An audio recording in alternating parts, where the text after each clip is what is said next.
Allez, bienvenue dans cette nouvelle analyse. Aujourd'hui, on s'attaque à un sujet qui a l'air simple comme ça, mais qui est un vrai casse-tête. Ah oui, je vois très bien de quoi tu parles. Le système des adresses japonaises.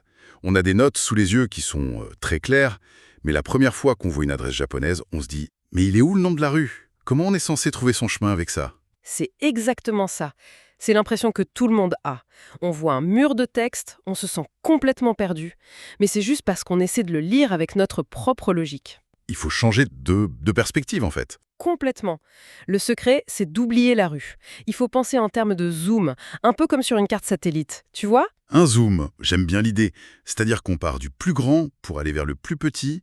C'est donc ça la clé. Exactement. C'est une philosophie, en fait, du général au particulier qu'on retrouve absolument partout dans la culture japonaise. Ah ouais, hein? Bah oui, regarde les dates. On écrit d'abord l'année, puis le mois, puis le jour. Toujours du plus grand au plus petit.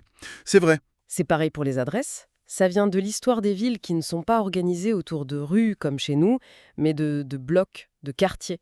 Du coup, le nom de la rue, il est beaucoup moins important que ta position dans un quartier donné. D'accord, alors on zoome. Donc, la première couche, la plus large, c'est la préfecture, le ken. Ken. C'est ça. Ensuite, on descend d'un cran. On arrive à la ville ou à l'arrondissement. Shi. Shi ou ku.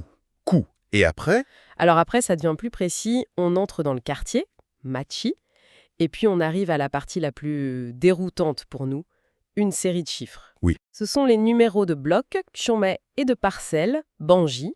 Ce n'est pas un numéro sur une rue, mais une sorte de coordonnée à l'intérieur du bloc. d'accord. Et enfin, s'il y a un immeuble, on a son nom et le numéro de l'appartement, Goshitsu. Ok, alors j'ai l'exemple des sources là, sous les yeux. Tokyo Shinjuku Nishi Shinjuku 2 Chome 8-1 Tokyo Mansion 305 gauchiste. Bon, rien que de le lire, c'est intimidant. Oui, Si on applique la logique du zoom, Tokyo, c'est la préfecture de Tokyo, Shinjuku, c'est l'arrondissement de Shinjuku, jusque-là ça va, mais c'est ce 2 Chome 8-1 là, ça se corse. Qu'est-ce que ça veut dire concrètement sur le terrain? Alors, ça veut dire que tu dois d'abord trouver le quartier de Nishi-Shinjuku. Une fois que tu y es, tu cherches le bloc numéro 2. Dans ce bloc, tu cherches la parcelle de terrain numéro 8. Et enfin, le bâtiment numéro 1 sur cette parcelle. Ah, d'accord. Le reste, c'est le nom de l'immeuble, ici le Tokyo Mansion, et le numéro d'appartement 305. C'est un système de poupée russe, en fait. Ah mais voilà, avec cette explication, tout s'éclaire. C'est comme si on déverrouillait un code, quoi. Mais les notes mentionnent un autre détail qui est crucial, la prononciation. Absolument. Et c'est là que se cachent les vraies astuces pratiques, celles du quotidien. C'est-à-dire?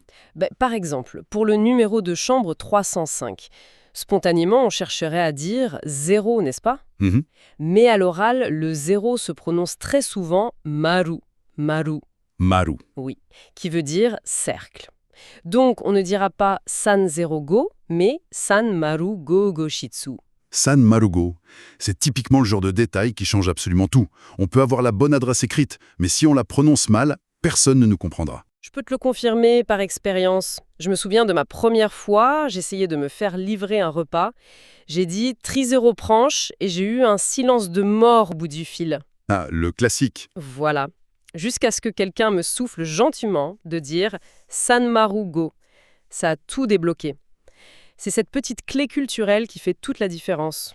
Donc si on me demande où j'habite, je ne suis pas obligé de réciter toute la litanie à chaque fois, j'imagine. Non, heureusement. Le contexte est roi. Si tu es déjà dans le bon arrondissement, tu peux simplement dire « Watashi no jushu wa Nishi-Shinjuku desu ». Mon adresse est à Nishi Shinjuku. Exactement. Et si tu es devant l'immeuble, un simple « Sanjugon ho shitsu ni sundeimasu », j'habite dans l'appartement 305, ça suffit amplement. Bon, en résumé, ce qui semblait être un chaos total est en fait un système d'une logique implacable. Il faut juste jeter par la fenêtre notre obsession pour les noms de rues et adopter ce GPS mental basé sur le zoom. C'est exactement ça. Et pour aller un peu plus loin, on peut se poser la question « Où est-ce qu'on retrouve cette structure de pensée ailleurs ?» Pense à la façon de se présenter au travail. On donne toujours le nom de son entreprise avant son propre nom. Je suis de la société X, je m'appelle Y. On part encore du général. Pour aller au particulier, toujours. C'est fascinant. C'est vrai que même la grammaire japonaise suit cette logique, avec le verbe, donc l'information principale, qui arrive tout à la fin. une fois que tout le contexte était posé. C'est ça? En fait, en déchiffrant une simple adresse, on commence à déchiffrer tout un mode de pensée. On est bien loin du casse-tête administratif du début.